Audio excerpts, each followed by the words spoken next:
Good evening, and welcome to this week's episode of the Hearts of Men podcast, hosted by the Empowering Perspective community. We're your hosts for this week's conversation. I go by the Mindset Coach, also known as Dwayne Dwyer. I also have with me this evening, I have the Uncle Junior himself, Mr. BuildYourCreed.com, the Unc with the Funk. I also have a poor man's Dr. Phil, the man of many hats, not Roland Martin, again. You got Mr. Roland Walker. So below us, we have our two esteemed brothers. We got across the table with Mr. Chris McClellan. Chris McClellan, also known as Still the Angry Guy. And Damn right. we also have the son of Timothy himself, the available man, Tawana Gaddy. Gentlemen, how are you doing on this fine day? I I'm doing am great. well. I'm Doing well. great. I I'm love it. blessed, brother. Blessed. Little headache, but I'm breathing. I'm good. Little headache. I hear you, man. I hear you. Listen, man, I want to make sure that I give a shout out to everybody in the chats because they are here in live force already. So, welcome to the tonight's show. Good to see you, Cassandra McKenzie, Michelle Ray, Liz. Good to see you, Bernadette, MJ, Nikisha, Ravonda, Miss Charlotte Jordan. Always a pleasure to see you. Stephanie Henderson, the hardest working man, well, the hardest working woman in Central Texas. Good to see you. Listen, man, it is exciting to be with you guys again on another beautiful Saturday. Another beautiful Friday. Listen, I was kind of hurry up and getting to the point. If you guys are following the Masters, it kind of got postponed because there were two trees that fell in the midst of them playing. So it got suspended at 4 p.m. Fortunately, nobody got hurt. But again, just want to kind of put that out there. Tiger Woods is he's getting kind of close. I'm not sure if he's going to make the cut line, but who knows? We'll see how that works out. So again, welcome. Good to see you, Lisa Keys. And again, welcome to the show, man. Listen, if this is your first time joining us, go ahead and look in the bottom right hand corner of your screen. You'll see an icon. Put your cursor on it and then click on the subscribe button to fly out. Go ahead and click the notification button and share it as well because I'm telling you, we have conversations that I believe that a lot of people will want to hear. Also, I want to make sure get in the chat. Let us know that you're with us so that we can speak to you and lift you up because that's what we enjoy doing. Now, as you already know, this is part two from last week, the four keys to knowing your self worth. And I think we kind of uncovered a lot of things last week. Bernadette Simmons, thank you so much. And if you don't know Bernadette Simmons, again, continuing to be a super supporter, we greatly appreciate you. Again, if you want to learn how to be a super supporter, look up under your chat window in YouTube, and you will see the square with the dollar sign in it. And again, we appreciate all that you do, and we find a way to give it right back to you as well. So thank you so much. So again, this is part two of the four keys to knowing your self worth. Now, I want to do a quick recap from last week because I think we uncovered a lot of things. Last week doing last week conversations, and I think it's important because it kind of brings us up to speed to where we are today. So again, the four keys to knowing your self-worth. Last week, point number one was understanding the difference between worth and value. And again, we took our time with this one because we wanted to make sure that everybody got a clear depiction of the difference between worth and value. Just to make it simple, Kelly Blue Book will give you the value. But if my father gave me the truck and I've had it for years, Kelly Blue Book cannot tell me the worth. So just kind of keep that in mind. We also talked about inflated persona, right? So inflated persona or a higher expectation of yourself or a higher perception of yourself than what you really are. And the key here is that you try to elevate yourself above others. That's the most important part to remember there. Part two, key point two was the self worth theory. And so remember, the self worth theory has four parts, right? You got ability, you have effort, you have performance, and then you have self worth. And ideally, the self worth theory says that effort will equate. If I put in a lot of effort into the thing, it will equate to my self worth or my ability, my God given natural ability can equate to self worth as well, right? And then so that kind of takes us to the problem. And again, we're going to go back and we're going to talk about our hero Jack. Now, if you recall, our hero Jack, he kind of struggled with his feelings of self-doubt and insecurity. And he often felt like he didn't belong among his colleagues. Therefore, he experienced a lot of anxiety because he worked hard and tried to impress his boss. This is the self-worth theory. But no matter what, how much he accomplished, no matter what or how much he accomplished, he never felt like he was enough. As a result of this, when applying for the new position, Jack began to engage in self sabotaging behaviors, staying up late at night, neglecting his health, telling himself that he needed to work harder to prepare for the promotion, and doubting his own abilities by questioning if he was really cut out for the job. Ultimately, he was distraught when learning that he did not get the promotion. That being said, enter cognitive dissonance theory. Now, I want to make sure this is clear before we move forward. Cognitive dissonance proposes that people are adverse to inconsistencies within their own mind. It offers one explanation for why people sometimes make an effort to adjust their thinking when their own thoughts, words, or behaviors seem to clash with each other.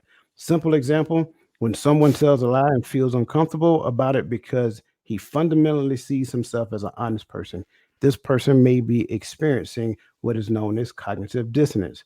Cognition itself is just the mental action or process of acquiring knowledge and understanding through thought, experience, and the senses. Dissonance simply mean harmony.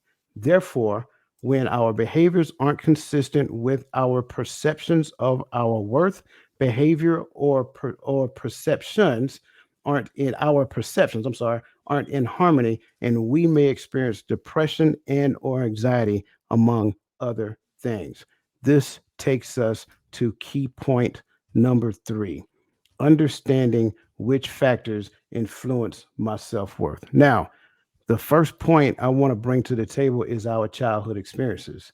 Our early life experiences can shape our self worth. For instance, growing up in a supportive and nurturing environment can foster positive self esteem, while experiencing neglect or abuse can lead to low self worth. That being said, gentlemen, how did your childhood experiences help to shape your sense of self worth? Let me preface this before I say this. This isn't me putting anyone down or attacking anyone. This is me pulling myself out of the situation and looking at it for what it is. I didn't think I was worth anything but a check. Mm, Once the benefits from the state ran out, I immediately found out what everyone that I immediately found out what everyone who was under the same roof that I was on under thought about me. It's true what they say, man. Men, we're really not born with worth. We got to go find it. And we got to go get it. We got to go build it. We're not born with it. And I think that's why there's such a big push on men's improvement. You understand what I'm saying? Like the men are finally starting to come to the realization that we got to build something in order to feel like we're worth something. As far as self worth goes,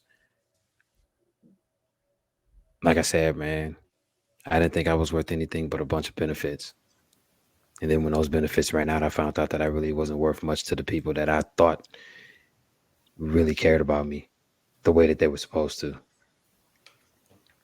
So once I started removing myself from that and I started doing things and I started actually like I won 2 Chicago style stepping championships. You understand what I'm saying? mhm. Just because I knew that I could do something. You understand what I'm saying? I was in a couple plays. I was in a short film. I was in a web series. You understand what I'm saying? Like I figured out that I could do stuff outside of outside of the people that I really thought were supposed to be the ones that were supposed to be supporting me the most, not really showing me the type of support that I really needed to boost. You understand what I'm saying? And I think that's where self-worth comes into play for men. When we build something and we do something and we accomplish something, we like, all right, I can do this. And I don't need a bunch of people rooting me on. I just need a handful of people that can say, hey, you got this, keep going. My mom would tell you, Charlotte Jordan in the chat, she would tell you we spent plenty of hours in church growing up. Um, a lot of my self worth came from how I grew up.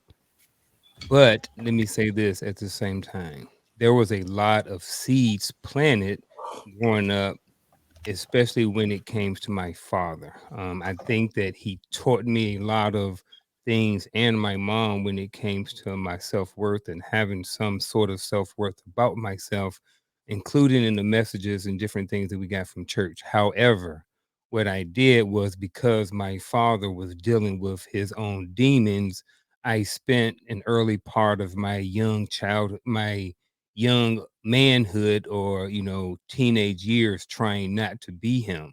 So even though he was a good man at the core, because he was dealing with certain demons in his behavior, I dismissed all of those things, when it came to my self-worth and how to be, and the things that he may have taught me, or nuggets that he may have been dropping along the way. I just dismissed them and dismissed everything that was said.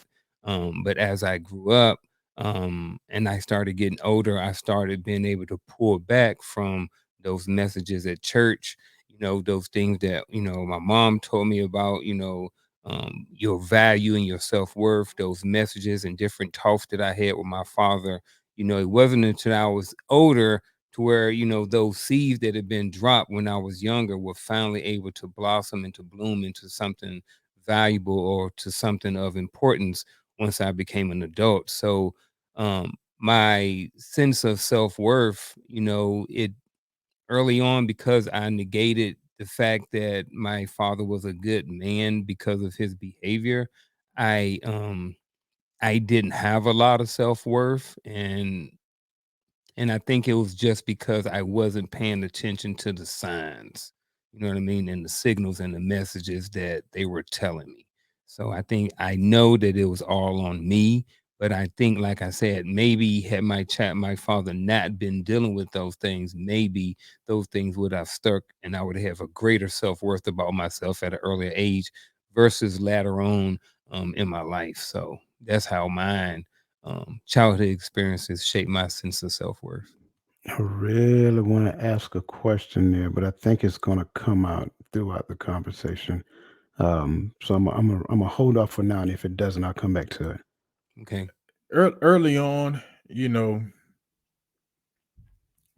when we were with my father split when I was pretty young. So we did a my father was still present in my life. So I really, a lot of that is a blur, just for the simple fact that things just seemed normal, even when they weren't together. We was still able to go visit my father freely and stuff like that. Him still being active. Um, then there was a shift around the age of 12 when we left my mother's house, or were taken from my mother and went to stay with my aunt for various reasons I think I shared before.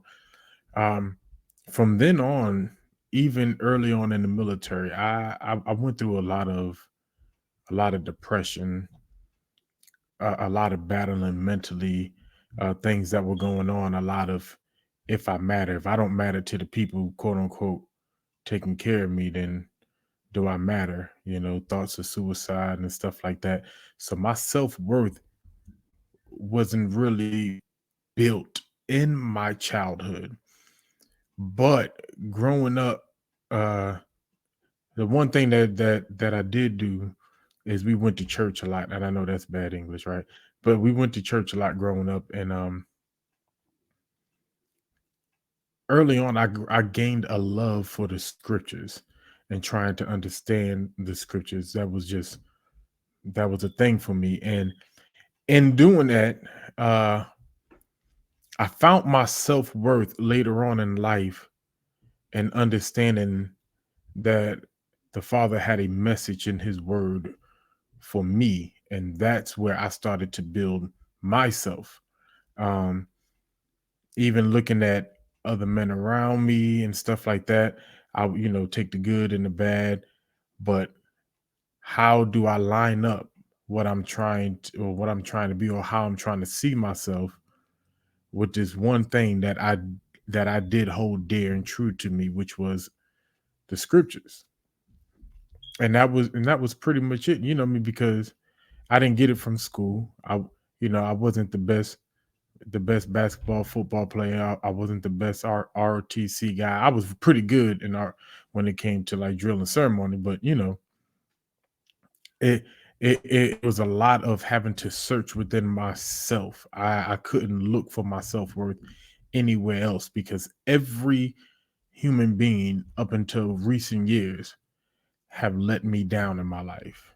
You know, and not let me down as if I needed something from them to live, but as far as what I expected for friends and family and loved ones to be to me. So I will pull myself out and receive nothing back. And I thought that that was a knock at me.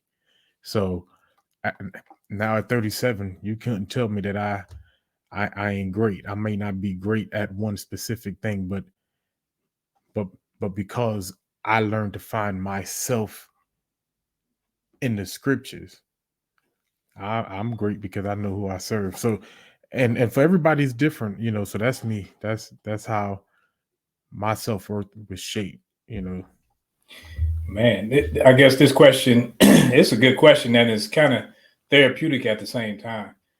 Uh,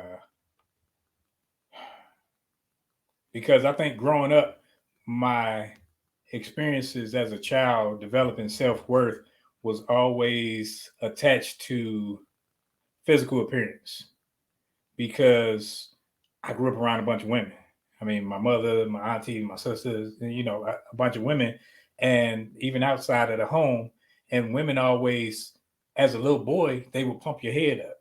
Oh, you gonna be a cute baby maker. Oh, you gonna be this and you gonna be that. And I mean, we can joke about it now, but as a kid, that goes to your head. So now you grow up and you think, well, man, in a sense, all I may be worth is to be this and to do that. Oh, we want a baby by you because you got good hair and all that other stuff. And so now you grow up as a shallow person. You grow up as a person thinking that the only thing I have to offer is the physical nature of me. While on my father's side, my father would instill in me reading and thinking and that ability. That's why I always took it as an insult. When if anybody ever insulted my intelligence, it was like those are fighting words because I'm more than just this. I can actually think. So it was like a war going on where I'm like, okay, I'm not this average hood dude. Um, I'm trying not to sound whatever. I'm not this below average looking person, but I'm not trying to dwell on that. So it was like a gift and a curse for me, where I hated for somebody to acknowledge that. But it was like, come on, I ain't this dude. And it was it was a whole battle for me, man. Because I'm like, okay, I'm trying not to be the pretty boy, like everybody. Oh, you the pretty boy. So that's why I boxed because I'm trying not to be that. And I'm not the dumb jock, but I play sports. I'm trying not to be that. So it's like I didn't know who the heck I was. I'm just trying to figure it out as I go. But I didn't like other people's labels that they put on. Man, I'm loving all these points, and I am really resonating with every last one of them. I want to for me, it was a lot similar, but I didn't have the curly hair, and I didn't have the fair skin or the lighter complected side of the house. But I was actually pretty good at sports. Um, but it wasn't that I pursued sports as though it was my way out. I think for me, I kind of pursued sports as just a way to settle my mind, just simply because when I'm on the football field, it's like I felt like I was in power because I could run pretty fast, I could catch, I can do all those things. But yet, hearing those things that you got to be twice as good, you got to be twice as smart, you got to do this, you got to do that. And I even experienced some of that because I did split option when it came in the military. So I went to basic training in between my 11th and 12th grade year. So when I came back to school, I went to spring practice, and I mean, I played the year before, and I went to basic training. All we did was run. And then I was told, like, well, you got to run. And it's this huge hill on the backside. You got to run like 350 hills to make up for the time that you missed. I'm like, the time that I missed. So, I mean, it was just a number of different things. And so when we look at all of these underlying messages, it equates to me looking at life through the lens of the things that I can't do, as opposed to looking at life through the lens of there's nothing that I can do.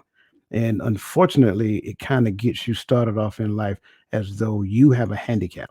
You can't do that. You're not supposed to do that. You should not. You can't get this job, but these people can get that job. You can't do this, right? You think too high in the clouds. Like these are some of the things that I was hearing.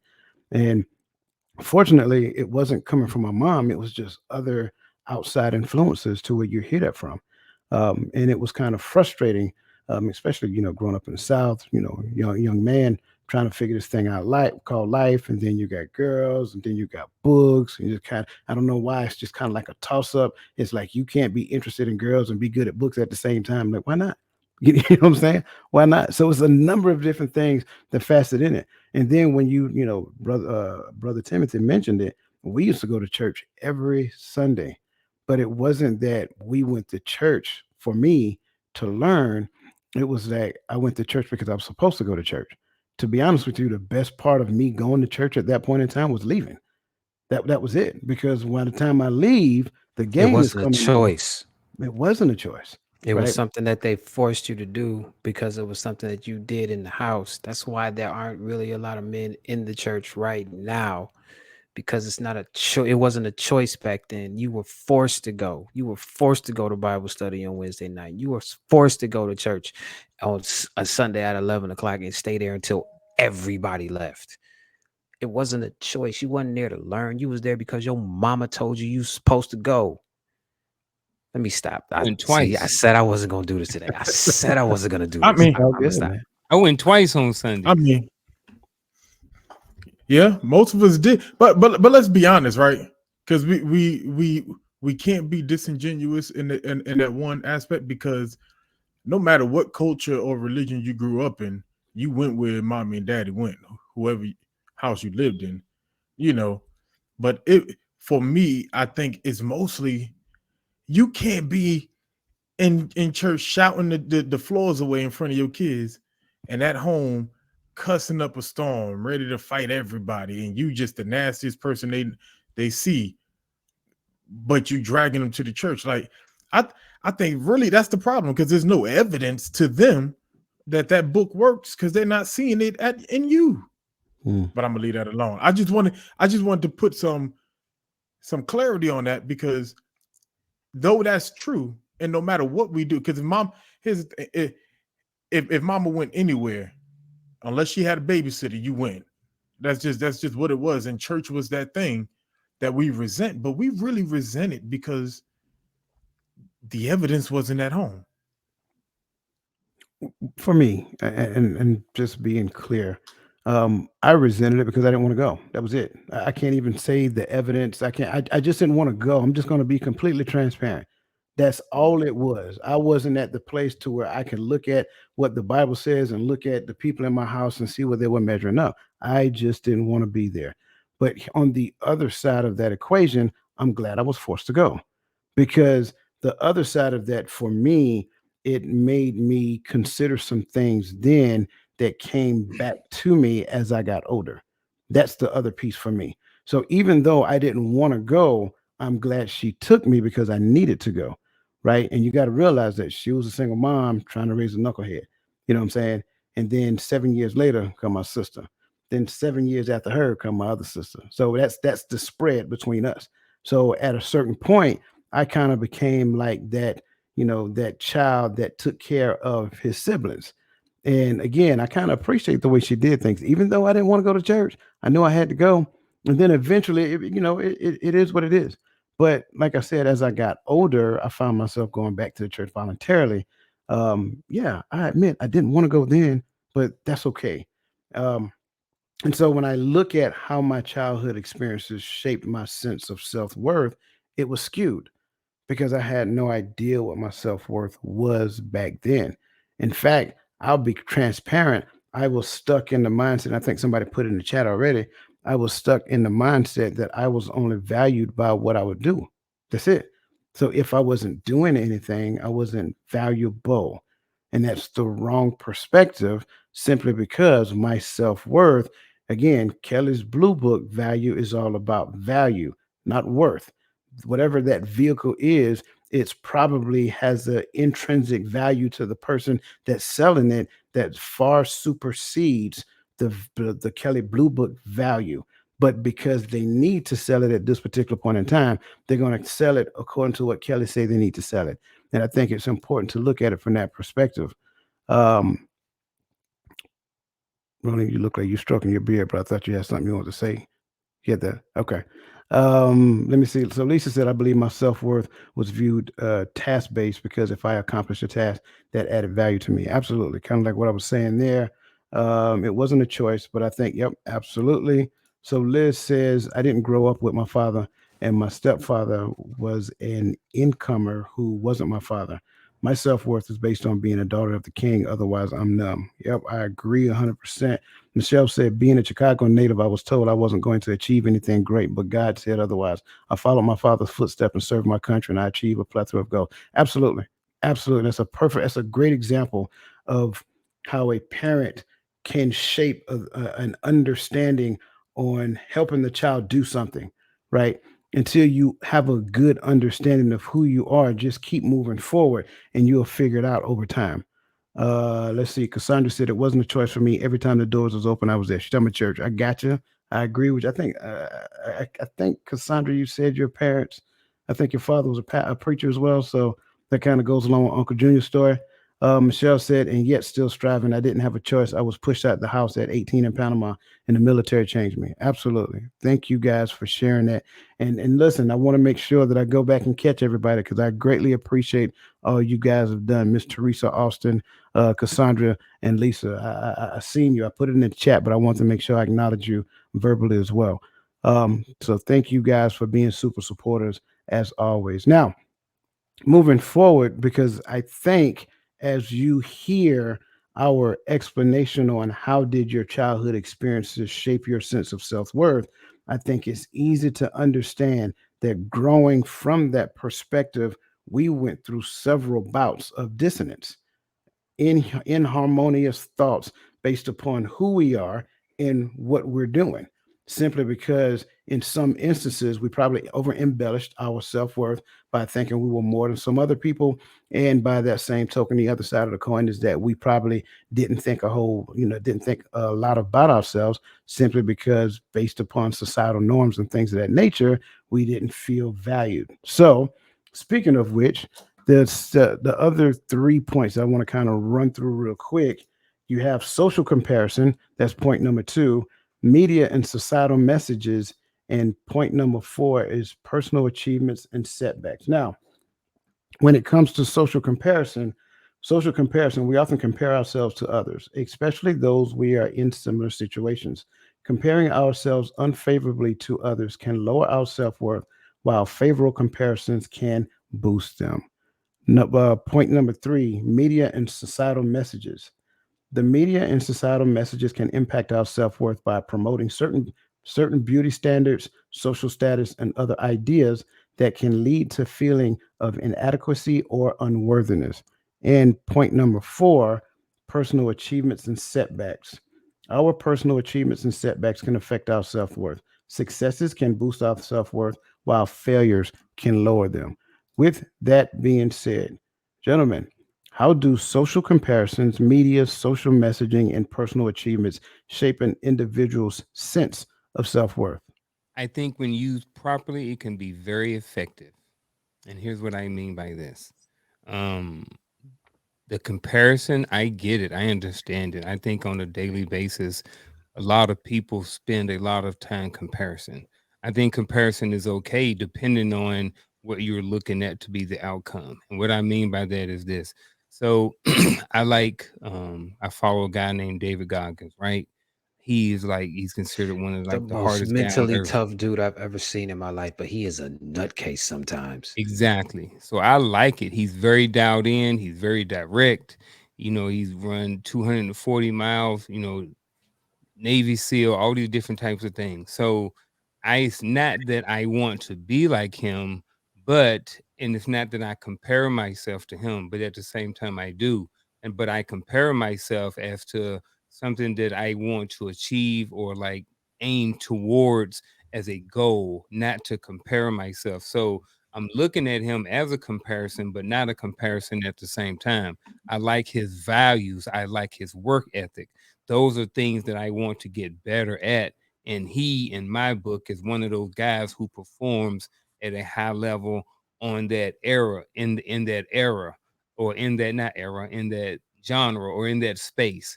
So I compare myself to him, and I look at myself and I look at him not as, like I said, not to be like him, but what could I learn from this guy? What drives him? What did he learn in order for him to be as successful in what he did? And then let me grab on and to learn some of the things that he learned. So I know we can easily go the other directions. So I wanted to start off going this way first. But I definitely got a whole lot to say about it going the opposite direction as well when that time comes back around.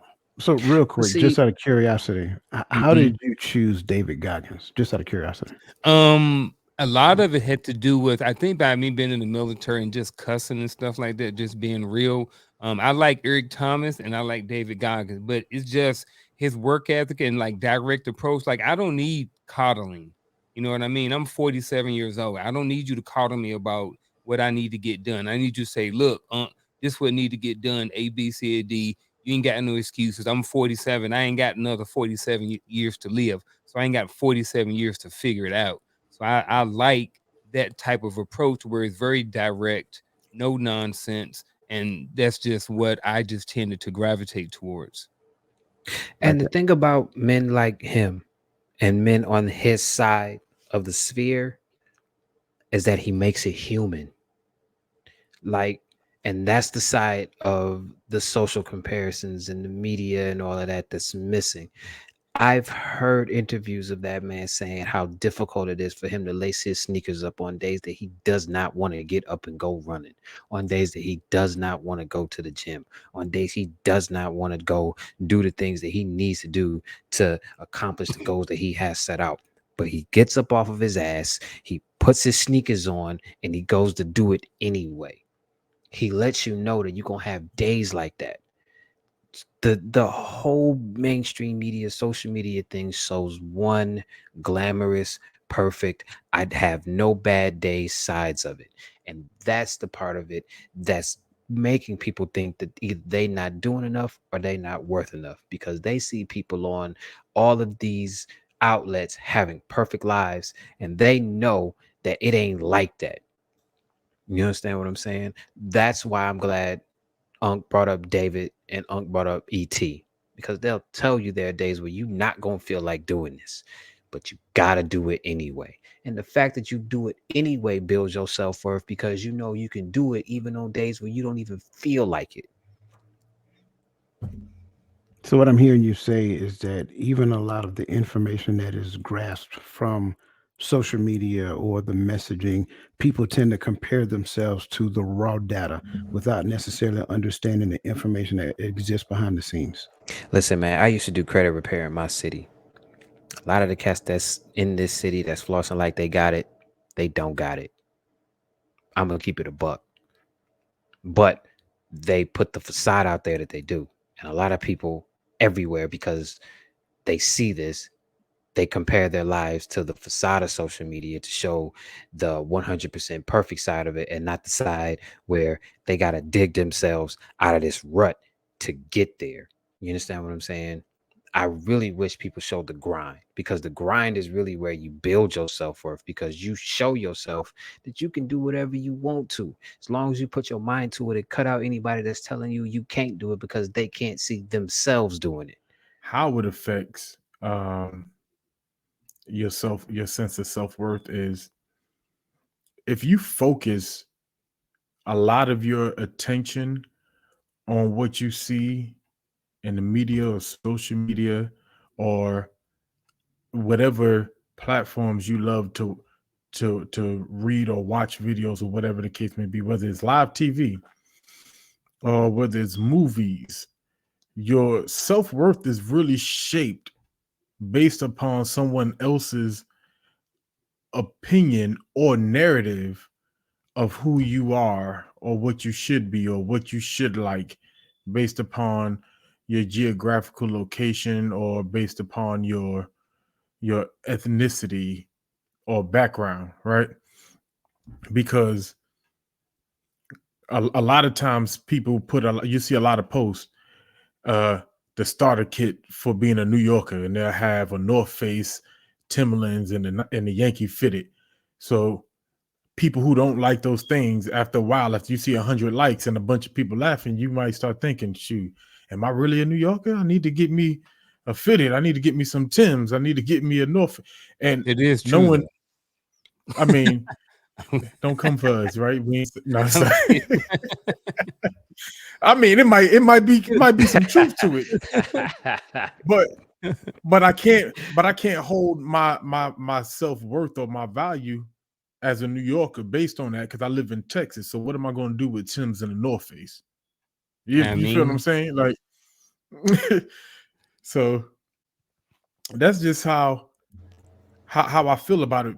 So I just believe that you have to have a limit to what you absorb from social media or from YouTube or from movies or whatever the case may be. And that's why it's important to spend time absorbing knowledge, reading about some things you're interested in, reading about some things that you are striving to get into, and so that you can focus on where you're trying to go and not what other people say you should be. I hate when people say this statement. They say, "Can I be honest with you?" It means like, well, what the heck? Were you lying to me the whole time before that? But to be honest, the social comparison, Detroit. I'm from a city where the social comparison thing runs rampant from a negative slant, because if somebody asks you if you're from Detroit and you can't really give them an answer, or you give them some crazy answer, you don't say like no, I'm from any of the miles if after 8 mile. It's like we look at it as a negative, because I can tell you I'm from the north end between Highland Park and the Boulevard, and then people gonna know that my circumstances were crap simply by me telling you where I'm from. And we want to show you that I lived in a crappier place than you, that my upbringing was hard, that everything about my life was hard. And we promote that, and we also promote a victim mentality. So now when you promote that victim mentality and Detroit versus everybody, I had to overcome this and I had to overcome that, some of it can be good, but a lot of it is bad, because I used to pump up, hey, it's murder mitten. We the murder capital of the world. And even when I was involved in it, that's what we did. So if you come over here, this is what you gonna get. And we promoted negativity and we promoted these things. And the social comparisons is when people would come from Chicago, Cleveland, St. Louis, Jersey, New York, wherever, it was like we want to prove who was the hardest. So those social comparisons can instill a sense of self-worth in the person, that I'm proud to be from this negative environment because it made me able to take anything. I see what you did, sir. I like that. I like that because, yeah, I can actually relate to that. I mean, in thinking about it, man, like throughout my adolescent years, that's what you've heard. Like people kind of, it's almost like bragging about where you from, because knowing where that person is from, it's hard there. It's difficult. So I like your approach to that one. Um, for me, I'm just going to look at it for what it is. How do social comparisons, um, you know, shape an individual self worth? Well, it's easy to look at it from the perspective of, like Uncle Junior said. Well, I mean, no, it's not easy. Let me back up. Especially where when you look at your upbringing, things of that nature, it's not easy to look at someone else achieving, and then you kind of compare yourself and be like, okay, well, if they did it, I can do it. That's a very difficult thing, depending upon where you came from, especially when you look at what Roland just said. That makes a lot of sense. But the easy thing is to look at what somebody else has achieved and think of yourself as being less fortunate. I didn't have the opportunities that this person have. I was not in the right place at the right time. I didn't get a chance to meet these people, so forth and so on. So yeah, I absolutely agree with that. Media and social messaging. I think, and somebody, I think Liz put it in the chat. I can't remember, but it's one of those things to where you will get some of anything you want to see on social media. And it is a facade. Chris said it perfectly. It is a facade. It is not the reality aspect. It's not their reality. It's really you getting the highlight reels of that person's life within 30 to 45 seconds. That's it. I can show you, listen, if you give me It's like 30 to you watching 45 the seconds, sports center of their life. right. I can make you believe I'm a millionaire in 30 to 45 seconds. But what you need to do is see me for the other 23 hours and 15. You know, 23 hours of what is it?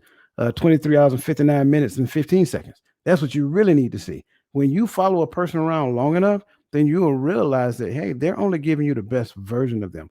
Do not buy into it. If they're giving information, take the information as raw data. That's it. But when you start looking at it and say, oh man, they're doing that. I want to do this as well.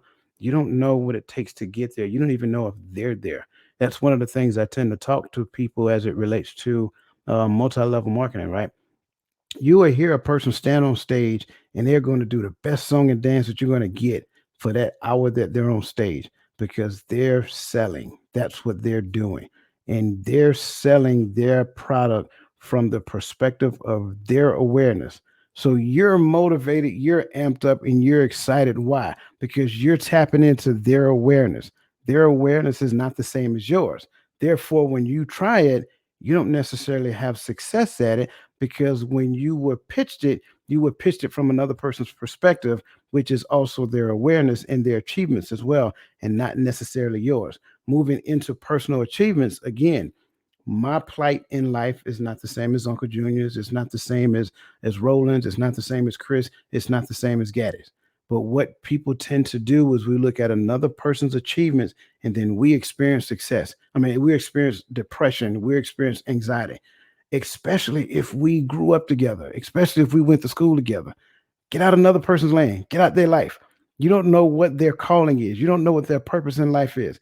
You need to be more concerned about what you are destined to doing as opposed to that. So when you look at the how is simple. It has the ability to be negative or positive. But the best part about it is you get to choose. So I think that's oh great. I want to make sure I'm grabbing some points here. So I think, yeah, that this is a list point. The media and social comparison, this is sad because that is what damages kids nowadays terribly. Absolutely. I agree 100%. But I also want to look at it from the other side of it as well, because there's a lot of great information that's coming from social media these days, and it is actually empowering people if they look at it from that perspective. So I think that's great. I don't think you compare yourself. I think she was talking to you, Uncle Junior, when you was talking about David Goggins. She was saying that you don't Yeah. compare yourself, you use him as inspiration. And I agree. That's exactly what you described. Lisa said the question individual sense of self worth comes from various influences. My greatest influence are spiritual and personal influence. I choose, I choose based on my values shared. Absolutely. Absolutely. I'm glad you said that because we're going to talk about that here coming up. It's hard to see other people in your peer group reach goals that seem to be the expectation or standard for certain ages. It's hard to compare when you see the facade of a perfect life. Absolutely. Absolutely. Let me move to the second question. I got to drink some water. Excuse me. All right. So we're moving on to point number three. Again, thank you guys for all of your points that you're bringing to the table. And again, if I missed you in the chat, Queen V, I think I did see you. So welcome to the show. If I missed you in the chat, it wasn't intentional. It's just that we're trying to make sure that we get going here and do not leave anything unturned. Treehouse Entertainment, excuse me, DJ Vapors, the GOAT Experience. Welcome to the show. Good to see you. And so, yes, absolutely. Now, that takes us to key point number three, which is understand which, I'm sorry, keep continuing with key point number three, understanding which factors influence my self worth. That takes us down to what is known as imposter syndrome. Now, I think imposter syndrome is important to understand because if you don't understand, if you never experienced it, then you going to kind of it's going to kind of be eye opening here. So that being said, imposter syndrome, I'm gonna let the definition flow, and I'm just gonna baseline the understanding. Imposter syndrome is simply you get into the point to where you feel like someone is going to discover that you're a fraud. So if you have a job and you don't feel that you're good at that particular job right now, you have this anxiety that kind of puts in your mind that eventually people are going to look at you and say, how did this person get this job? They're not qualified for this job. They shouldn't even be here. And they are a fraud. And this kind of goes back to the other perspective we talked about previously, which is the inflated persona. So, with that being said, how can imposter syndrome impact the individual's sense of self worth? Imposter syndrome is the same way as saying you lying about what you are. So if you know you lying about what you are, there's a pit in your stomach that'll tell you, man, you lying. And then you're gonna feel that every time you say something in regards to the identity that you think you're portraying when really you're this. And people will find out anyway. And then when they find out and they find out you lying about what you are, and they find out you've been doing all of this stuff that ain't really what you are, they're gonna shun you. So now you're gonna feel like you can't be around nobody. You understand what I'm saying? Now you're gonna feel like don't nobody want to be around you because you were lying about what you are. Can I play However, coach? Can I play coach for a second? Like, is it because you're lying about what you are, or is it possible that you don't see yourself the way others see yourself? That's how you got the job, and you are just afraid that you might fail because is that you don't have a good. Mhm. yeah, is that and is also the it's also the fight between who you're trying to become and what your comfort zone is trying to tell you you're supposed to be. You understand what I'm saying? So it's on two different spectrums. I'm saying a lot of people out here are stunting, but then you have a lot of people that are actually changing for the better that might not be qualified for the job, but have other aspects that they can use to make themselves do the job better than the person that has 1, 2, 3, 4, 5, 6, 7, 8, 9, 10 qualifications lined up right there. You understand what I'm saying? So it's kind of a twofold thing. Another side to the imposter syndrome would be, I guess, where Tawami was alluding to, that sometimes you've put in the work, yet you don't even think you deserve to be where you are. You talk yourself down. You won't allow yourself to receive accolades for something that you've worked for because of the inner you that says somebody beat you down enough when you were younger to say you don't deserve it. So now in your head, I really don't deserve it.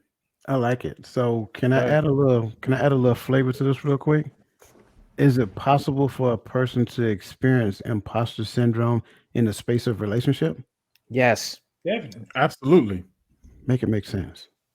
I think most people. So let's be real. So there's a thing out there now that most people say that women date up, but men date down, right? But there are also moments to where, okay, men might date down, but if I take this shot at this one that I might think is dating up and I get it, there's times that I can begin to do things or go farther than I normally would and go and do things that I can't maintain because I'm trying to prove that I deserve this level of a woman or whatever. So I think a lot of times you got to be careful, because if you're not being who you are to get her, when you start working at who you are, you find out that you might actually be the imposter. That ain't who you was. I used to have a first son that used to say, "Hey, don't bring home flowers every day if you can't maintain that, because then it's going to become the expectation." So I think a lot of time, so it's very possible. So when you start talking to a chick and you like, yeah, this outside my league, but I'm gonna shoot my shot, and it hit, yeah, the rest on you, bro. I know Nope. Chris trying not to. I Nope. try to mild. I try to make it mild. I try to make it mild, but I knew that wasn't gonna last long. Oh man. Nope. Not on this fine Friday evening. Nope. All right, The very sun well. was out today. I got nope. We not doing it today. Nope. But even when it comes to parenting, in relational, when it comes to parenting, if you are a parent and you pour into your children, you allow them to be exposed to things that elevate their thinking, elevate their lifestyle. Sometimes, you know, you when you go home, you make yourself small. You almost belittle yourself. Well, it ain't all that. It's not this. My little house, my this, that, and other. When I made a post today talking about I ain't hood no more. I mean, I'm walking around here, and the most hood thing happening around here is somebody leave a trash can in front of the house. That and it ain't trash day. That's it. But I can walk around here and say I'm from this and I'm from that, but what's that doing? I think that when it comes to, uh, I think Liz said it's more of an identity issue within self because when you don't even want to acknowledge your gains, acknowledge your prosperity, because it makes you feel bad simply because you come from lack. I'm still kind of wrapping my head around the question. A lot of different things have been said about it, different perspective, different views and stuff. So, I was trying to relate it back to being in the military when you kind of get. I know I got promoted every time that I got promoted. I got promoted before I was ready. I didn't know the job that I was about to get into. When I became a platoon sergeant, I didn't know what being a platoon sergeant was. Um, so I was kind of wondering how something like that plays into it. As you know, in the military, we get promoted based on potential. You know what I mean? So how does I'm asking, especially Roland um coach, because you guys have also retired like me and you guys have had great talking points thus far on the conversation. So I was really trying to see how this relates to being in the military, because I'm wondering if I was at some point, did I fall victim to this imposter syndrome because of what I was taught. When you become an E5, this is how you act. And I wasn't ready to be an E5, even though I made the make the points. I thought I was ready, but once I threw them chevrons on, it was the first time. The first time they came off within 90 days or so. You know what I mean? I wasn't ready. So it's just, if you guys, either one of you guys could kind of relate this, is it similar? Is it different to some sort of imposter syndrome when it comes to, like I said, the military, when we get promoted on the potential, sometimes, and not necessarily um, our actions. I think we all know soldiers that excelled because of their thinking. They knew how to think, so they knew how to go to a board and act. But when it came to pushing soldiers and actually training soldiers and things like that, you're like, this dude is a dirt bag. He's a bum. Yet you had somebody who may not have been in proper shape, may not have been, could lead soldiers. But then that's where you say, man, it's not just one or the other. You got to combine these things to excel. And sometimes you looking at people like, how the heck he get promoted? Mm-hmm. And then you got to look in the mirror and say, well, why aren't you getting promoted? Or why are you moving backwards? Because I'm like you, I can speak from both sides. Mm-hmm. Like, okay, you move up, you move back, like Paul Abdul, two Mhm. steps forward, 4 steps back, whatever. Uh, so when it comes to, I think the problem is we're always looking at other people's achievements, trying to justify where we are. Yeah. If I can add to it, keep in mind, imposter syndrome is more so about what I believe, not what I'm able to do, not what my accomplishments are not my accolades that got me to the point to where I am. It's just that my belief system haven't come full circle to plant me in the seat that I'm sitting in. I still believe that when people actually come around the corner and see me, I believe that as they observe my behavior and my activity and things of that nature, they're going to sense fraudulent behavior. That's my belief system, not my expression. You see what I'm saying? Now, the sad part about this is that you can get to the point to where you start sabotaging what you're currently have in front of you. This is why I brought the whole concept of relationship to the conversation, because a lot of times I think Brother Gaddy said, you go up or go down, whatever that looks like. And I'm not at liberty to discuss what venue that looks like. But whatever it looks like, based upon an achievement of relationship, an accomplishment of relationship, you may not necessarily believe in your heart of hearts that this relationship that you have right now, you may not necessarily believe that you are worthy of that particular relationship. Therefore, your behavior at that particular point in time becomes self sabotaging. So you start behaving in such a way that does not honor the relationship that you're in. You behave in such a way that you don't honor the job that you have. You behave in such a way that you do not honor the position that you're in at said particular point in time, simply because you believe you're not supposed to be there. Can I add something? But if my Go bad, ahead. go Go ahead. ahead, Timothy. Go ahead. Go ahead. Now I was gonna say because if we're honest, because it go back a little bit to that social, not comparison, but influence, right? Because sometimes we see people on TV, they get a promotion and they go in there with this confidence and they own it, and we think that that's what it's going to be like when we achieve something.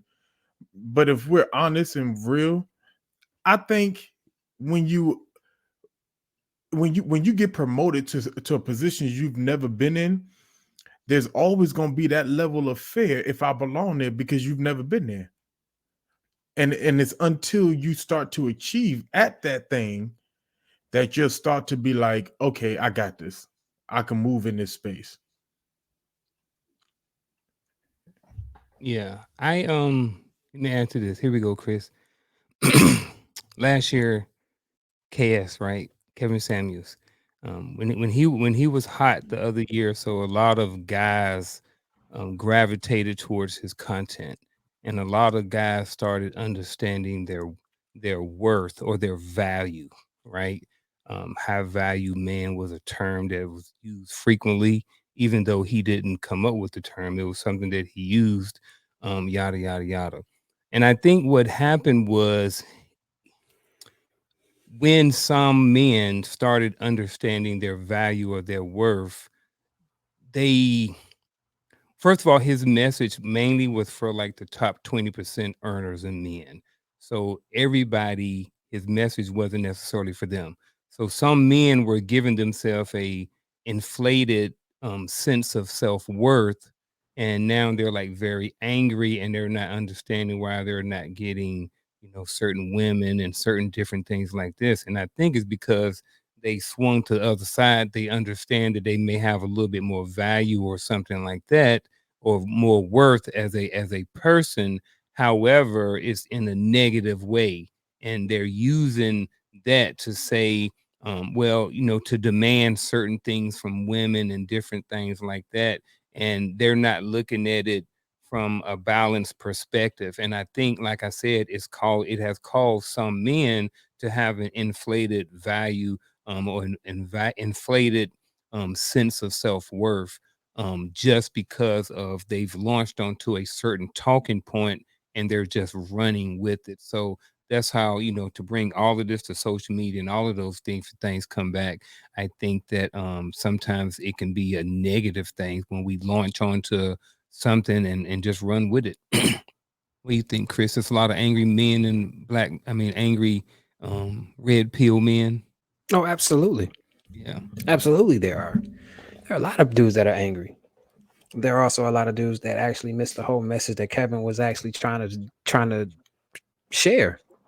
Yeah. His message was bottom line, simple: be useful. That's what it was. Yes, he made that buzz phrase big. And yes, he put a money component to it, but the money component was first. But everybody forgot about the rest of it. The money is a tool. Be useful. You got to be useful to people outside of who you with. You got to be useful to people outside of yourself.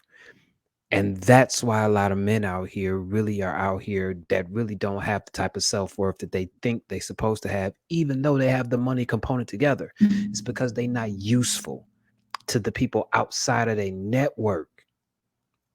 You're supposed to be useful to people outside of your network and in your network. You're supposed to have a network of high value men and other people. It's not about money. It's about what can you do to help this dude over here that you know you can help. What can you do to help that girl over there who just had a kid and the dude bailed out on her because he didn't want the kid, or he bailed out on her because she's making his life miserable because he don't want her but he want to take care of his kid? What do you do in that situation? It ain't about money and it ain't about getting girls. It's about who can you help. And that's why a lot of these dudes out here are upset because they're not getting the type of play that they think that they're supposed to get. You're not helping nobody. You're not doing nothing. You're not showing your work. And when you're not showing your work and can't nobody actually see what you're doing, but you want this specific thing, you start to think, dang, what am I doing wrong? Or what's wrong with them that they can't see what I'm worth?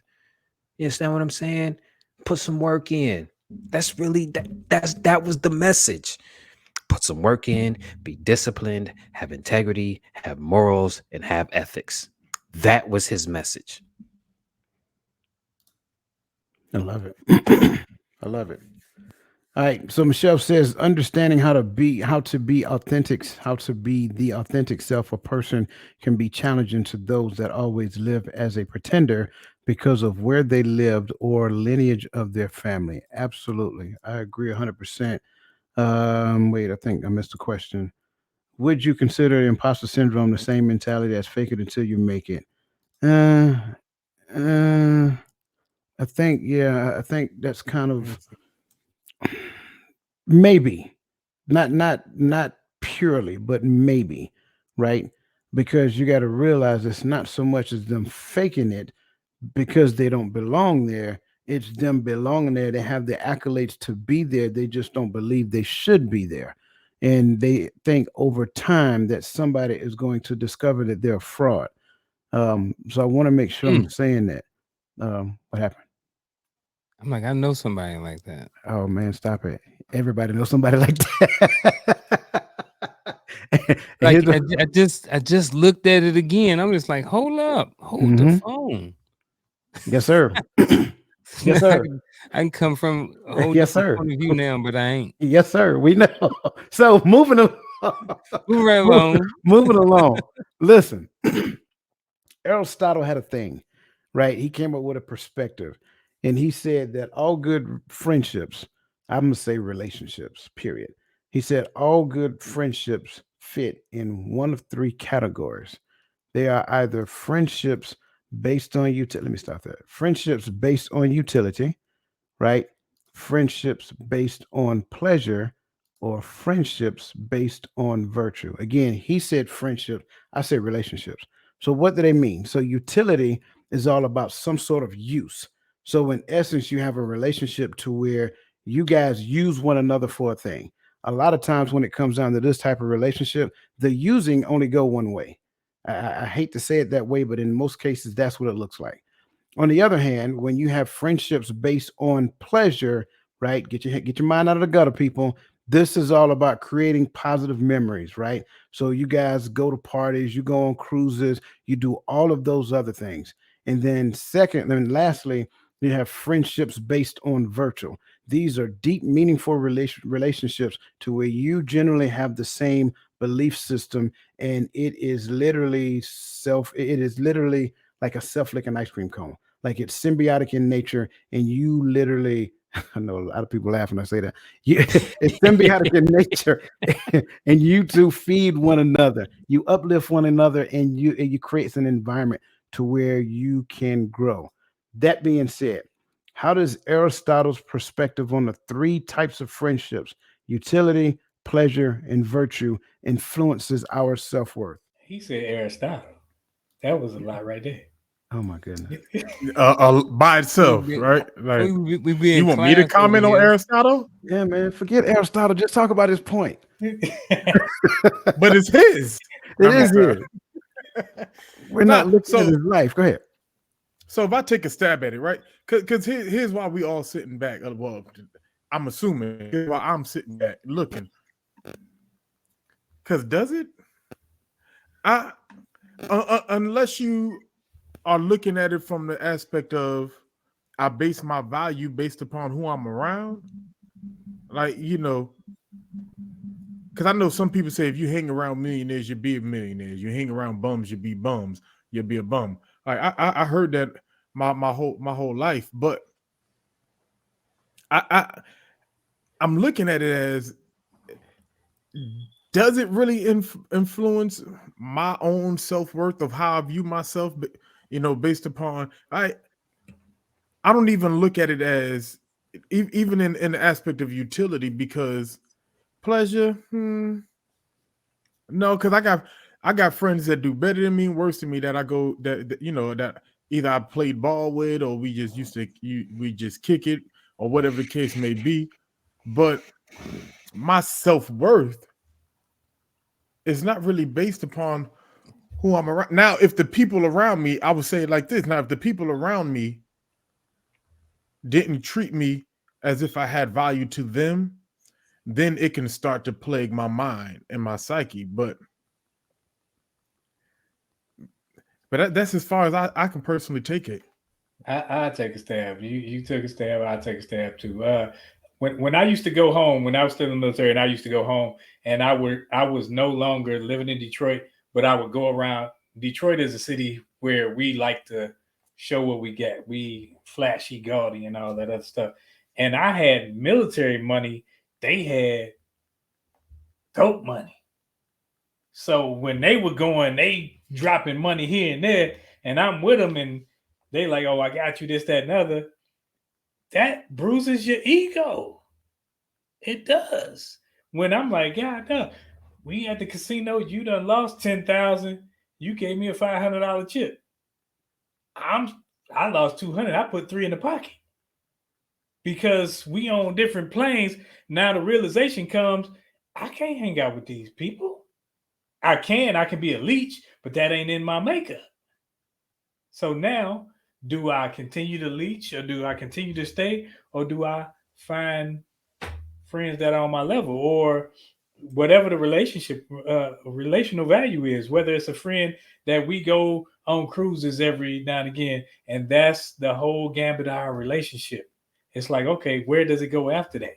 We can't talk about nothing but another cruise. Or if all these friends influence you one way or another, and if not, they aren't your friend. If not, why are you around them? They can influence can be good or bad. So whether it's influence of like, man, I need to sit my tail down. I see how he sit at home and he chill and he take her here and do. Friends will influence. I think that we have to not try to put ourselves in one of the three boxes to say that's me. No, you can be all three, but you got to know where you are so you can navigate your own personality traits. I'm looking at this as I'm seeing balance. All right. So here's my stab at it. Influence. Every time we're on the show, every Friday night, we're over here, we're either gaining or we're giving, right? Influence is being shared and passed along just based off of knowledge and based off of information just being shared amongst the men who are on the panel. So when I'm looking at this, I'm looking at the way a person could possibly be influenced in their self-worth is which one of these areas are you giving them a certain amount of time to in each relationship. When you look at your relationships when it comes to utility, are a lot of your relationships based off utility? Are they based off pleasure, virtue, or there's balance across the board with the different people in your life and the different relationships. I think that if you have a lot of relationships that may be in one area, I think that that may influence you to be um more to whatever goes along with that, your self-worth along with that particular area. So like what I'm saying is that this. So if you say, friends, you have a lot of relationships in your life and they're just based off of pleasure. Well, that may have a lot to do with how you are influenced when it comes to your overall self-worth. Maybe you're a person who just really respond well to relationships that involve pleasure all the time versus ones that um their baseline is virtue or utility. So I think, kind of to wrap it up, I think it's a balance. Your influence can be persuaded or adjusted in your self-worth based off the amount of time that you spend in different types of these relationships. So I think a lot of it has to do with balance. And I could be way off, but that's my stab at it. I don't. I don't want to say anybody's way off. Um, I think it's good to create balance in this question first. So I'm gonna go there first because when we start talking about utility, this is where you view people as a resource. I want to make sure I'm stressing that you view someone else as a resource. So in essence, you're viewing them beneath their self-worth. That's just really what it is. You only go to them when you need something. Um, to where sure relationships should be of some use, but it's that should not be the sole purpose of the relationship, right? Thanks for clearing it up. No, no, you're good. You're good. Yeah. So friendships here based on pleasure, right? When I, I'm sorry. You ever seen the movie White Girls when they was riding in the car and Terry Crews started singing that song? This is the first thing that comes to mind when I hear this. When I see this phrase, like Making my this is way down. yeah, that song right there. I wouldn't go sing it. No, Gaddy. No, no. See, I'll clear don't your do it. throat. Don't do it. Don't do Mic check, mic check. but listen, that's the first thing that comes to mind when I see this because these are the living your best life people, right? Again, wherever a person is, I'm okay with that. But again, that can't be the sole purpose of our existence. If the only time you call me is when you want to go someplace or you want to catch a flight someplace or you want to go out the country someplace or whatever that looks like, we have to have more meaning. And the virtue to me is where it's at because these are the relationship that feeds the authentic nature of both people, right? So we have meaningful conversations. We have conversations that are empowering and uplifting for both people. Now here's the beauty of it: people who focus on this type of relationship, they can do this and they can do this because this is the focus. If this is the focus, it won't last long before the other person realize all you're doing is using them. If this is the focus, it won't last long once the other person realizes that there has to be more to life than simply just packing our bags and going someplace else. So I think this is important to understand because if we don't necessarily focus on virtue when it comes to people, we never get a glimpse at the real authentic nature or the self-worth. And here's the reality of the truth: how I view myself is how I treat you. I want to make sure I'm saying that again. So as I develop a better perception of my self-worth, I treat you more valuable. So in essence, when you want to understand when you want to understand how a person views themselves, look at how they treat other people. This is the same thing I talk about in the Christian community. Like you've never seen God, so you can't tell me how much you love him, but I can look at you and tell you how much you love him based upon the love that you have for people. So therefore, if this is my focus, right, then you only view God as a resource. If this is my focus, then you only view God as a source of quote unquote happiness, which in essence is the clear view of reality minus expectations. I'm just going to throw that out there real quick. So I want to make sure I say that, but all great points. I don't think there was a wrong answer to gain in there. I think this question was just simply all about awareness, which takes us to the last point real quick, which is all about personal values and beliefs.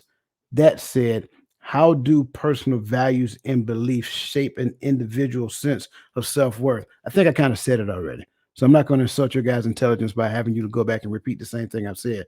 However, in what ways do societal, cultural, and systemic factors contribute to the struggle of marginalized groups in recognizing and asserting their self value? I am muting my mic on that one. Ooh. Y'all petty, first of all, but go ahead, Chris. In what way do societal, cultural, and systemic factors contribute to the struggle of marginalized?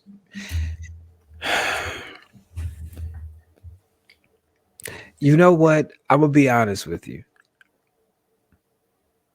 I don't know, and that's only because I've removed myself from all of that. Like, society is going one way. Don't attack me for this, but our culture as a whole that's being represented is trash, and I don't believe in systemic factors contributing to my self-worth because I can do whatever I want to. You understand what I'm saying? Nothing is stopping me from doing anything. That's just how I think. I think all of those things contribute to the victim mentality that we have in our community. We want to be victims. We want to blame somebody else for not being where we are instead of going and doing what we want to do anyway. Nothing is stopping you. Nothing. It is all to me, it's all in your head. Once you pull yourself off of the internet and actually dive into what you want to do, you'll be able to see that you can do it and nobody is going to be in your way. In fact, you may come across people that'll help you do it. How do you think I got here?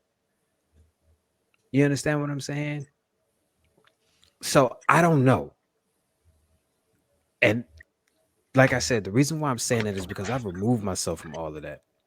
I stopped watching everybody else. I stopped thinking about what everybody else is doing. I stopped looking at what everybody else is doing because most of the time, like I said earlier, they're posting it on social media and it's a highlight reel of what their real life looks like. Because if you strip down all of that, you will see that they really ain't what they portray on the internet, or it took a whole hell of a lot of work for them to get there.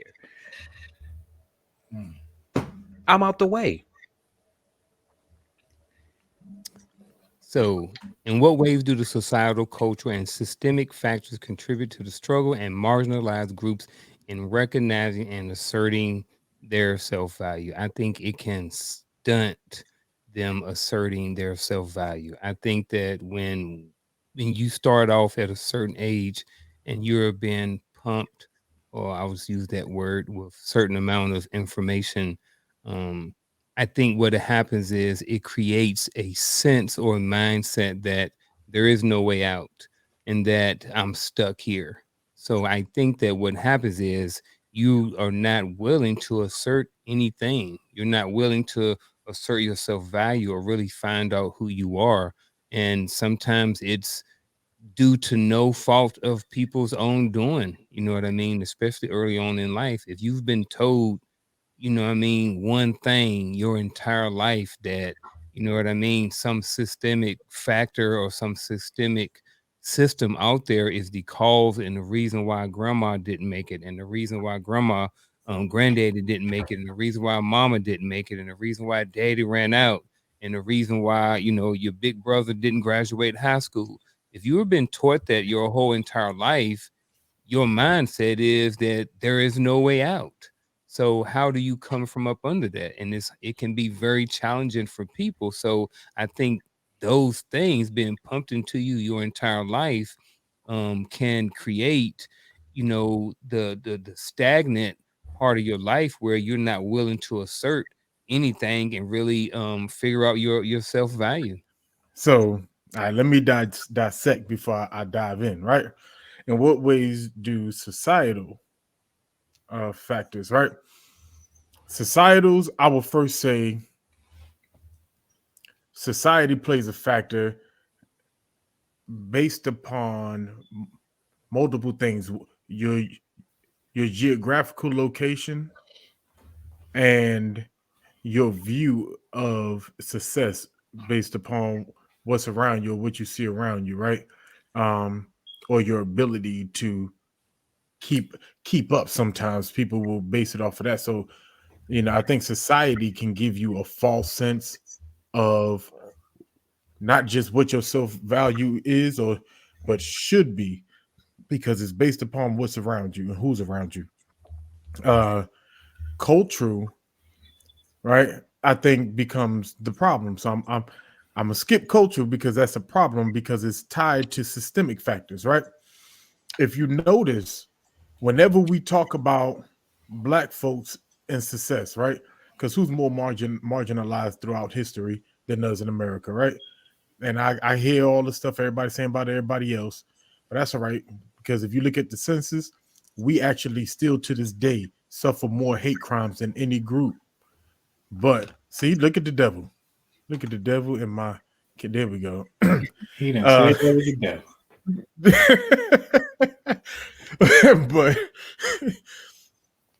but but but somehow, some way, we have commercials and everything else and laws that are implemented in less than 90 days for other groups, but we still suffer hate violence and hate crime. But I dissect.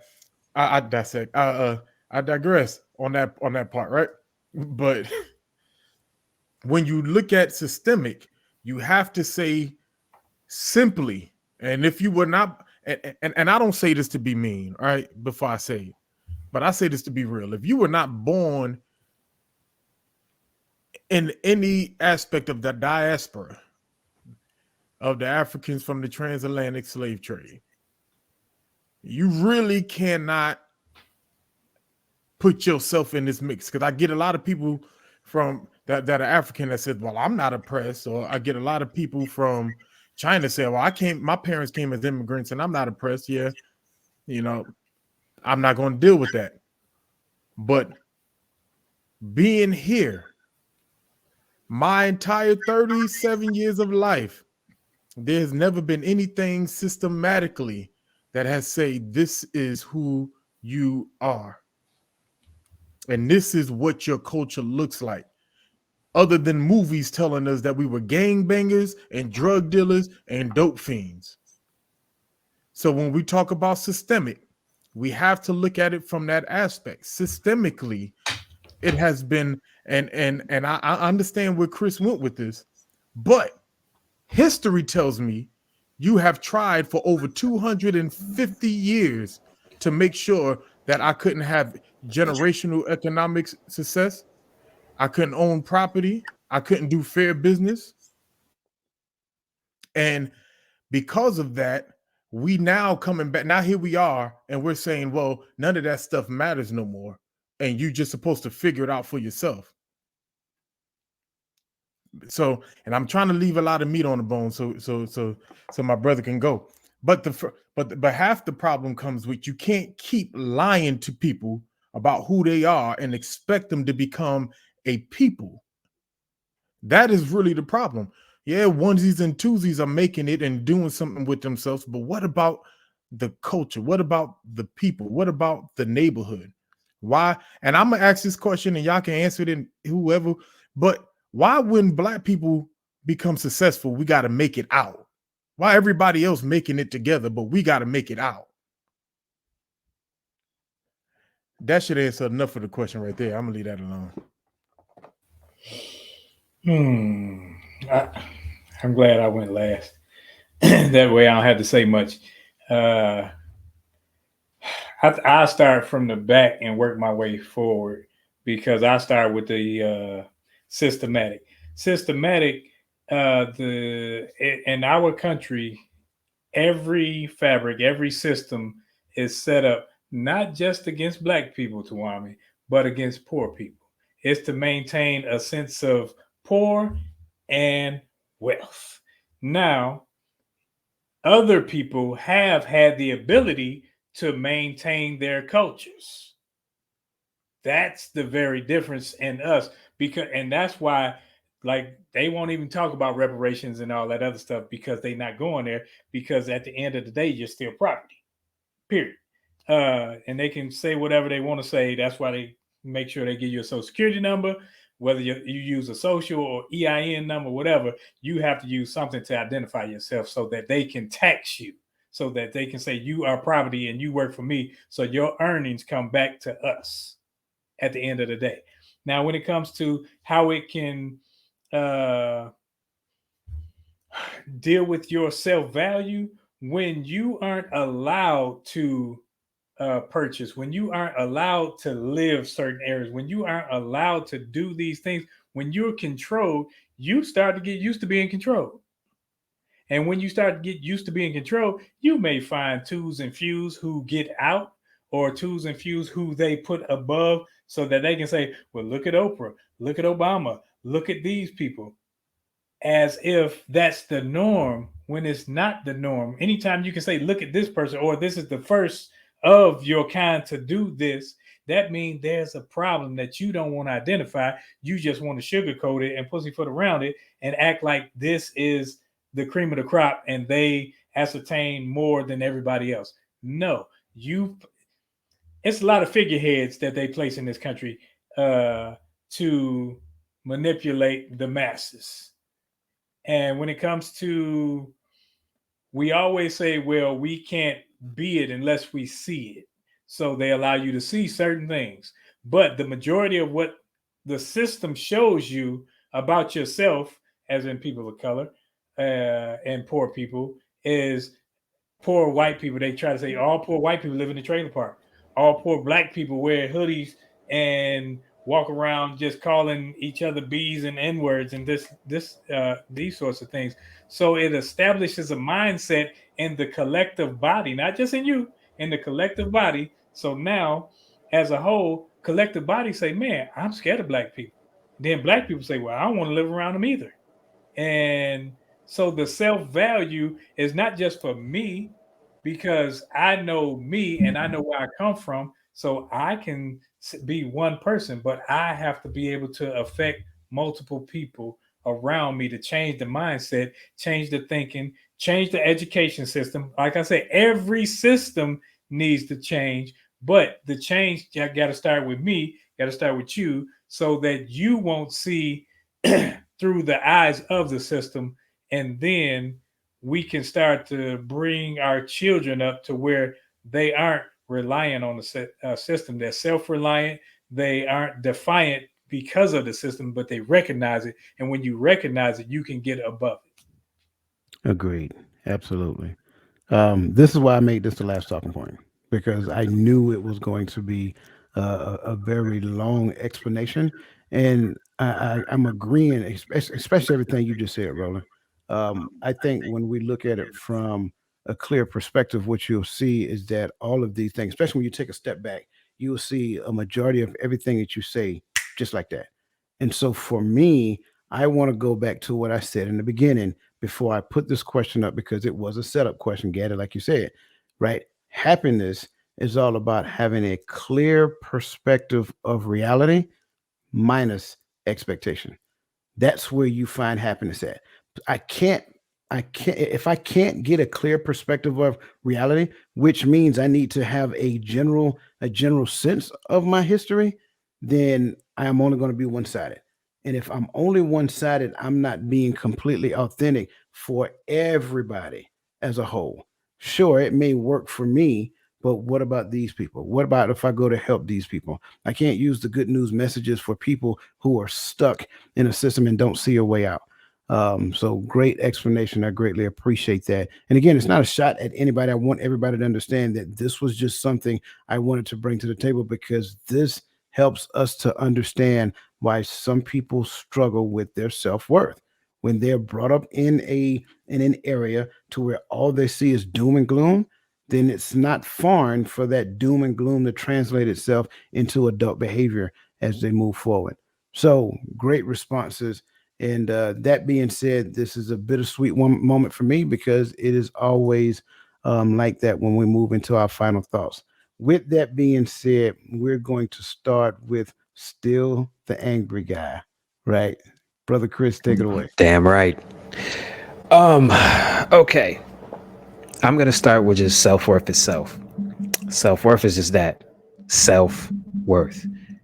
Nobody else can give that to you. You have to go get it yourself. It's going to take a lot of hard work. You're going to hit some bumps in the road. You're going to have a bunch of setbacks. But as long as you just keep moving, keep accomplishing, keep being useful, you will be fine. There's nothing holding you back. You have the world in the palm of your hand. Go do something. That's my final thought. When it comes to self worth, I think most times we see ourselves based on either the goals we set for ourselves or the lives that others project to the world. And I say project because most often the happiness you think someone has is not always as happy as it seems. I heard someone put it this way, the grass might even be greener on the other side, but someone has to keep up the lawn, right? So that don't come with the value of who they are. That comes with the work that they put forth, right? Um, so that's why I use that term project. So I think that when you know who you are and aspects of how do you give value back to your family and your community, um, or some people would say what you were called to be, when you can understand that, then you base your value based upon what you give, based upon who you are, not based upon how someone else will view you, because there will always be someone that looks down on what you have to offer. Right.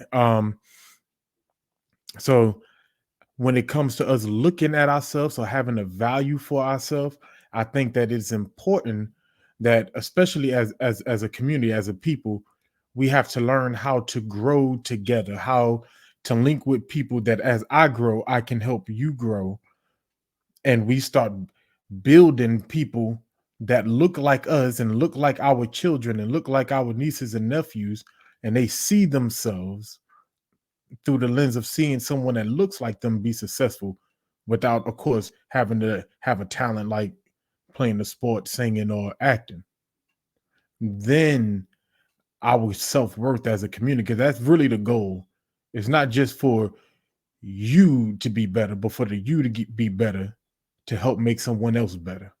All right, so I was taking a little bit of notes, and I'm just going to leave you guys with this final thoughts. This last 2 weeks has been focused on the keys to knowing your self worth. So just anybody that you hadn't checked out the first one, I know Coach will probably mention, but go back and check out the first episode from last week. But here's my 4 keys to knowing your self worth. One is to learn to say no. I think it's important that we set boundaries within ourselves at work, in our relationships, personal, and with our wolf pack or with whoever we come in contact with. I think it's okay to set boundaries. So learn to say no sometimes. Number 2 is to practice self compassion. We're going to mess up. We're going to make mistakes. That's just part of the journey. It's not, you don't sit there and soak in it forever. You know what I mean? Give yourself a certain amount of space or a certain amount of time to deal with whatever you're going through, and then keep it moving after that. You have to be able to put that behind you and move forward if you want to move forward. So, number 3 is to seek feedback and support. Surround yourself with people. Go to mentors. Go to friends and people that you trust with information, and seek feedback and support from them and help them, because sometimes other people can see where we may get off the path a little bit, or someone may need to hold us accountable for something that we may be going through or something that we may be trying to accomplish. So I think it's important to get good feedback from other people that are within our circle. And lastly, but not least, is to challenge negative self-talk. Um, we talked about energy not too long ago, I think on another show, but I think it's important for people, and because sometimes people can be around you and they can portray a certain amount of energy or high energy, but it could really be draining. It could really be sucking from you. So I think, like I said, is to and what comes with that is challenging that negative self-talk within yourself, and different things like that. So those are my 4. I run them down again. Learn to say no, Practice self-compassion, seek feedback and support, and challenge negative self-talk. I'll just leave you with knowledge is power. Knowing self. You cannot have self worth unless you know who you are. No, you don't have to know every gambit of where you come from and all these things because we're still searching, we're still growing. But know who you are. Simply uh knowing your name, nah. Knowing the system, nah. Knowing the culture, no. You got to know everything. So always be seeking knowledge so that you can know yourself, know the system, know how it works, so that you can work contrary to it. Because when you work contrary to the system, you realize, man, I'm working to benefit me and not just benefit the system. And then never allow other people who are trying to separate you from thinking or being around people that think differently than everybody else. When you think differently, it's for a reason. When you're learning about yourself, when you're growing and you find yourself around those people, don't allow people on the outside to splinter your relationship so that they can turn you against one another. Because when they can separate you, they can defeat you. But when you come together, you're more powerful. So knowledge is power. Keep learning, keep growing, and learn everything it is about everything that you need to and want to know. That's it. Man, I'm gonna keep this simple, real quick. Self-reflection is the key, right? Make sure that you're self-reflecting so that you can avoid the inflated persona. Make sure that you're self-reflecting so that you don't fall victim to the self-worth theory, to where you believe that your self-worth is based upon doing. Avoid task-based living and spend more time trying to be. You are a human being, not a human doing. Um, when you can do that, then you can avoid experiencing cognitive dissonance. That's important to understand. Also, you can also avoid imposter syndrome as well. Last point: make sure that you self-reflect so that you can actually make sure that you self-reflect so that you can ensure to have a clear understanding of the factors that influence your self-worth. And within the scope of that, focus on having relationships that are based upon virtue. So, that being said, again, on behalf of these gentlemen, I want to make sure I say thank you to each and every last one of you. Antoine, good to see you, brother. I'm sorry I missed you. But listen, we appreciate each and every last one of you. So again, same time, same channel, same date next week, right? We're going to finish out this whole concept of self-worth, and we're going to get after that whole identity piece that Roland was just talking about. So with that being said, on behalf of these gentlemen, you guys have a wonderful night and a great rest of your weekend, and go finish looking at the Masters. It's good.